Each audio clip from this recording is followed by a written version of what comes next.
조국 전 법무부 장관 부인 정경심 동양대 교수 항소심 재판을 둘러싼 공방이 연일 계속되고 있습니다.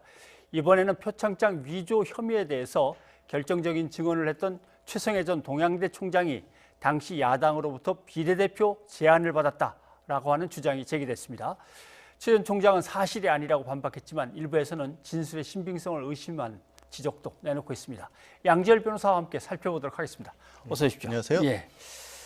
자, 검찰과 언론이 조국 전 장관 딸의 표창장 문제를 들고 나오니까 총장으로서 내 허락 없이 무슨 표창장이 나가냐, 나갔다면 그건 다 가짜다, 이런 식으로 강하게 얘기를 한 건지, 아니면 그 당시 야권하고 어떤 연결이 있어서 얘기를 한 건지, 이제 이 갈림길에 지금 이 의혹이 이제 제기하고 있는 겁니다. 그렇습니다. 이게 뭐 대구 MBC에서도 그런 식의 보도를 했고, 예. 또 사실 이제 처음 항소심 공판이 시작된 정경심 교수 측에서도 일부 비슷한 취지의 주장을 했는데요.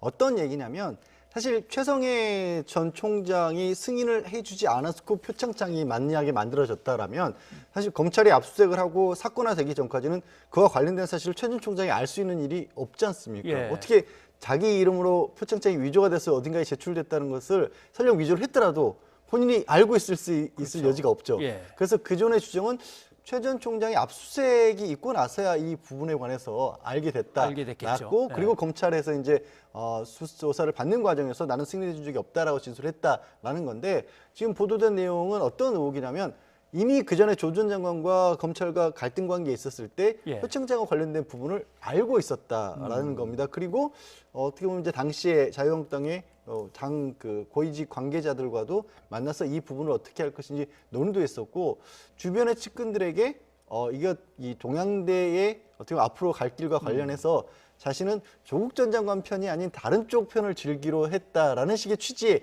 얘기를 했다라는 그런 주장들이 지금 나온 주장들이 겁니다. 나온 거죠. 최 전 총장이 당시에 야당 이제 관계자들을 만났고 여기에서 정경심 교수와 관련된 얘기를 나눴다라는 주장도 나왔는데 그 내용은 잠깐 한번 들어보시죠. 검찰의 관계 조사가 이루어지기 한 일주일 전쯤인 8월 27일 내에 서울에서 이제 전 자유한국당 비대위원장인 김병준 씨와 전 대구교육감인 우동기 씨와 이렇게 같이 이제 식사를 같이 했습니다. 최성해 전 총장이. 예. 이 모임은 최성해 전 총장의 이제 최측근 인사가 사실 그 정경심 교수가 기소되고 난 다음에 며칠 뒤에 저희는 그 최측근 인사가 이 최성해 전 총장이 이런 사실에 대해서 전부 다 이렇게 다 준비해서 했다라고 사실 폭로한 바가 있었고요. 이런 것들이 다 이제 연결이 되는 거죠. 네. 저렇게 만난 다음에 또 몇 달이 지나서는 야권에서 자유한국당을 얘기하는 거겠죠.